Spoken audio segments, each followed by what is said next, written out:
One is a 2004 concept album about a man killing 1,000 evil men to reunite with his lost love. The other is a 1995 anime about a father destroying the world to do the exact same thing. Both works grab you from the first second using what psychologists call supernormal stimuli, exaggerated emotional signals that bypass your logical brain. It works.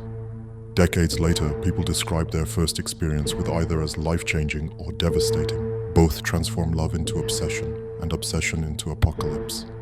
1,000 evil men for one innocent woman. The entire human race for one person you love. On paper, this is monstrous, but both works ask you to understand the weight that drives someone to these extremes.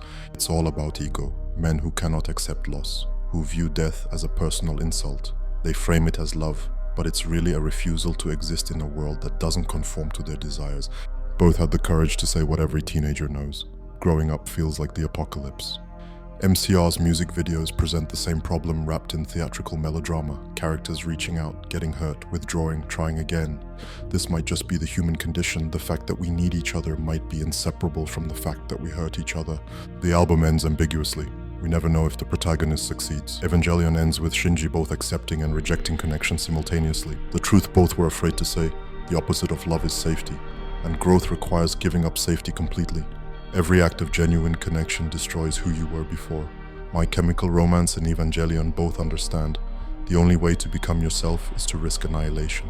If you were a certain type of teenager between 2004 and 2010, you got into anime through Dragon Ball Z or Cowboy Bebop, then someone told you, if you want something real, watch Evangelion. And because you were 14 and wanted to understand real things, you did. Evangelion didn't just entertain you, it rearranged your brain. It told you depression was cosmic, that your inability to connect wasn't personal failure, it was the human condition. It took your teenage alienation and said, this isn't a phase, this is philosophy. You're not broken, the world is. Once you believed that, you were ready for emo music. Emo music in the mid-2000s had a formula: theatrical vulnerability, romance as crisis, pain as identity, individual versus uncaring world.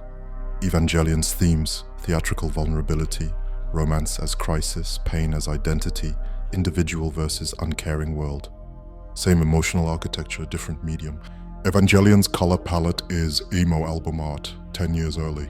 Stark contrasts, washed out backgrounds, hyper-saturated emotional moments, clinical whites punctuated by violent reds. Every emo album from 2003 to 2008 looks like it studied the end of Evangelion poster vocals. Raised dissociation over acoustic bridges. The AMV was proof these things were made for each other. Evangelion gave you psychology, philosophy, religious symbolism. It made depression intellectual. Emo music gave you catharsis and community. It made depression social. Was it melodramatic? Absolutely. Self-indulgent? 100%. Did it romanticize suffering in unhealthy ways? Yes. But it also kept a lot of people alive. It gave them reason to hold on until they developed better coping mechanisms. The pipeline still exists, it just evolved.